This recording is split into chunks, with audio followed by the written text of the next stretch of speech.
menjaga kewarasan, menjaga kesehatan mental. Gimana caranya waras? Tema-tema ini sengaja saya angkat bulan ini karena saya capek dicurhati teman-teman yang sedang overthinking, yang sedang galau ini, galau itu gitu ya. Kita belajar ya, minggu lalu sudah dari Epicurus untuk tenang. Sekarang kita belajar untuk menenangkan jiwa dengan cara memahami mental kita. Ya termasuk nanti ada hubungannya dengan akal. Baik, bismillah, kita mulai belajar tentang kesehatan mental dari Ibnu Sina. Saya awali dari sini saja ya. Jadi Ibnu Sina itu punya kategori kondisi tubuh kita, kondisi diri kita itu 3. Kita kan selalu menyebutnya hanya 2. Kalau tidak sehat ya sakit. Tapi kata Ibnu Sina tidak, kita itu ada 3 kondisi diri kita. Yang pertama adalah sihah. Kalau ini ya jelas sehat. Yang kedua marid. Marid itu sakit. Sehat itu apa? Beliau mendefinisikan sehat itu tubuh kita sesuai tabiat dan susunannya, kemudian kinerjanya normal. Itu sehat. Jadi kondisinya natural, kinerjanya normal. Itu sehat. Kebalikannya namanya sakit. Berarti ya kalian kalau ingin tahu saya apa tidak, ya cek dirimu ya, apa-apanya normal enggak. Kalau ada yang enggak normal ya ada yang enggak beres. Mbok sekedar kamu, saya kok bolak-balik menguap terus pak bolak-balik ngantuk. Ya, mungkin ada yang enggak normal juga. Padahal tadi sudah tidur lah, itu berarti enggak normal. Pokoknya kinerjanya normal, situasinya alami natural, tabiatnya dan susunannya normal, berarti kita sehat. Kalau enggak begitu berarti kita sakit. Termasuk nanti jiwamu. Cuma beliau nambah 1 kategori lagi. Ini kategori tengah-tengah. Laisat bisihah wala marot. Disebut sehat tidak bisa, disebut sakit juga tidak bisa. Jadi kalau disebut sakit, gejalanya belum muncul. Tapi kalau disebut sehat, kok rasanya ada yang tidak beres dengan diri kita. Nah, ini kalian dapat kategori lagi ya. Kadang-kadang kalau ketemu teman itu, gimana kabarnya, sehat? Itu boleh kalian ya jawab, rasanya sehat juga enggak, tapi sakit juga enggak. Itu kategori ketiga itu. Jadi apa di antara cirinya? Ya banyak sih beliau menyebut, tapi antara lain itu, kalau tiba-tiba teman-teman merasa capek terus, kelelahan yang kronis, itu mesti ada yang enggak beres. Apakah itu karena mental atau karena fisik yang enggak beres? Itu biasanya kalian rasanya capek. Perasaan istirahat cukup, makan cukup, tapi rasanya kok lemes terus ya. Mungkin ada yang tidak beres. Kemudian juga stres. Tidak ada apa-apa kok rasanya stres terus ya. Cemas terus. Pikiran ini rasanya nggak ada tenang-tenangnya. Padahal juga tidak ada apa-apa. Entah karena apa. Padahal sudah belajar stoik berbulan-bulan. Kamu kan andalanmu stoikisme hari ini. Teori stoik saya hafal Pak, tapi yang menjalankannya tetap gelisah terus saya. Ngaji filsafat di bulan-bulan ini diulang-ulang, ya hasilnya cuma ngantuk. Nah, ada yang nggak beres. Tapi gejala penyakitnya belum muncul. Jadi misalnya diperiksakan mungkin ya kalau ke puskesmas belum ketemu, mungkin perlu spesialis yang apa yang bisa menemukan. Ini yang disebut laisat bisihah wala marot. Tidak bisa disebut sehat, tapi juga tidak termasuk sakit. Mungkin sebagian besar kita ada di sini. Kita tahu ada yang tidak beres. Tapi ya belum ketemu. Atau jangan-jangan sebenarnya kita sakit tapi tidak ngaku. Ada tidak di sini yang menyembunyikan penyakitnya? Mungkin ada. Tapi teman-teman diam-diam saja. Dan itu berat. Karena penyakitnya sendiri sudah berat, kalian menyembunyikan itu juga berat. Urusan ini mental. Nah, siap-siap ya, hati-hati. Dan itu kalian sendiri yang tahu. Tidak akan saya tanya satu-satu.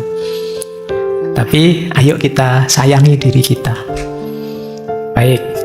Jadi ini ya kondisi tubuh kita hari ini, sehat, sakit, atau antara-antara. Sehat juga enggak, sakit juga enggak. Kita lanjutkan. Tema kita malam hari ini lebih ke kesehatan mental. Kalau tubuh yang sakit mungkin ya ke dokter, karena kita bukan dokter jadi enggak tahu. Tapi mental sehat, itu mungkin kita bisa mengidentifikasi. Kalau di Ibnu Sina, secara umum orang mentalnya sehat itu cirinya 4. Yang pertama emosinya stabil, yang kedua pikirannya jernih, yang ketiga lahir batinnya harmonis, jiwa dan tubuhnya selaras, dan yang keempat bisa menghidupkan spiritualitas dan moralitas. Jadi ini berhubungan dengan diri kita. Jadi emosi stabil itu bukan berarti tidak pernah marah atau tidak pernah sedih, tidak. Ya bisa marah, bisa sedih, tapi bisa kita kendalikan. Bisa kecewa, bisa stres juga, tapi tidak berlebihan, bisa kita kendalikan. Ini namanya emosinya stabil. Tidak meledak-ledak, juga tidak apatis, tidak bisa dipengaruhi, tapi ya bisa, cuma ya stabil saja. Kita masih bisa mengendalikannya. Ya wajarnya manusia bisa marah, wajarnya manusia bisa kecewa, wajarnya manusia bisa stres, tapi bisa dikendalikan. Ini berarti kita masih sehat. Jadi tidak usah galau, Pak saya kok marah terus ya Pak. Ya asal kalian masih bisa mengendalikannya, masih tergolong sehat. Tapi kalau kalian marah terus tidak bisa mengendalikan, lupa diri, tidak bisa kontrol diri, sehingga efeknya marah jauh lebih besar daripada sebabnya, ada yang tidak beres. Mulai harus introspeksi. Kemudian pikiran kita jernih. Pikiran jernih itu berfungsi normal. Jadi bukan berarti harus pinter selevel para filosof, tidak begitu. Pikiran jernih itu bisa kita pakai untuk hidup sehari-hari, untuk hidup normal. Kadang-kadang ada orang yang pikirannya tidak fokus, terganggu, dipakai mikir tidak bisa, buntu dan lain sebagainya.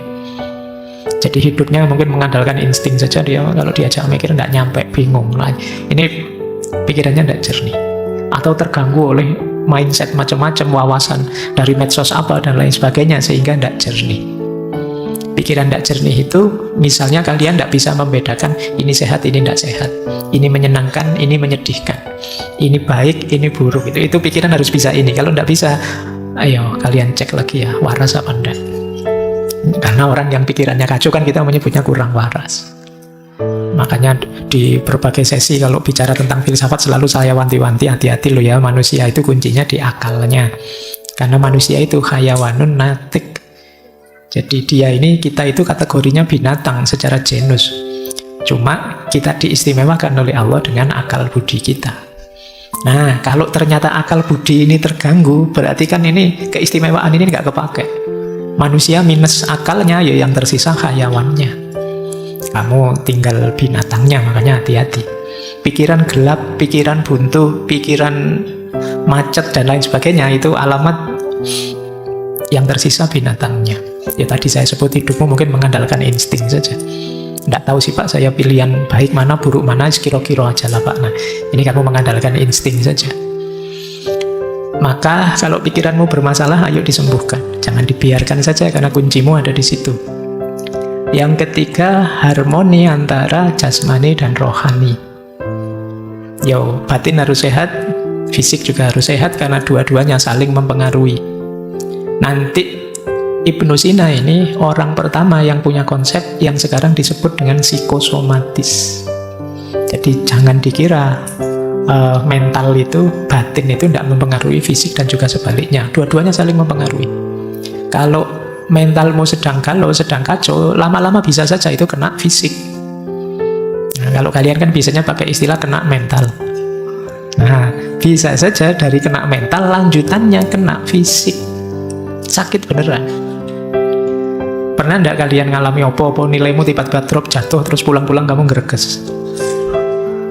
Panas badanmu. Nah, itu jenis bagaimana kondisi mental bisa mempengaruhi fisik. Nah, nanti teorinya panjang dari Ibnu Sina. Dan yang keempat, jangan lupa batin kita itu ada unsur spiritualitas, ada fitrah religiositas, ada nurani yang mendorong kita untuk bermoral. Ini juga harus hidup. Kalau ini tidak hidup, ada yang hilang dari kemanusiaan kita. Jadi kalau kalian hanya fokus di tiga yang atas, lupa bahwa kita punya spiritual, ada unsur moralitasnya, ya nanti ada bagian tertentu hidupmu yang hilang. Itu kadang orang merasa hampa, merasa jemu, merasa tidak bermakna, dan lain sebagainya. Karena urusan makna hidup, kedalaman hidup itu adanya di spiritualitas. Jadi ayo dicek kalian termasuk mentalnya sehat apa tidak. Kalau tidak, ya ayo diobati pelan-pelan. Karena ya sulit kalian bisa sukses kalau dalammu tidak sehat, mentalnya tidak sehat.